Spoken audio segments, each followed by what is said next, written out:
Роза әпкесімен бір күнде дүниеге келген Әлішер Кәрімов те туған күніне дайындық үстінде. Қазіргі таңда ол мейрамхана, қонақтарды шақыру секілді істерімен басы қатып жүр. Сонымен қатар әнші бұл дүбірлі кеште қонақтарға өзінің жаңа туындысын тарту етпек. Это, наверное, самый ожидаемый. Туған күніме орай бірлігіміз жарасқан көз тимесін еліме атты әніме түсірілген бейнебаянның тұсауын кеспекпін. Ал бейнеклиптің режиссері Жеңісхан. Бұл 20 мың долларға түсірілген. Туынды өте ұзақ дайындалып жатыр. Қандай боларын көрерміз.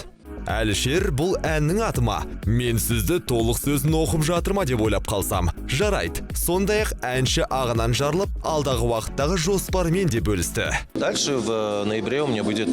Қараша айының соңында елордада жеке концертімді бергелі жатырмын. Әзірге нақты белгіленбеді, бірақ сол шамаларда өтеді. Ал қазір қызу дайындық үстіндемін. Сондай-ақ жаңа жылға дейін мендей сағынасың ба атты жаңа бағдарламамен түрлі қалаларда жеке кешімді өткізбекпін.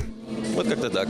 Мұндай қарбаластан суырылып, біздің арнаға өзіңіздің жаңа туындыңызды әкелесіз деп үміттенеміз. Жолды ұмытпаған боларсыз. Ендеше күтеміз.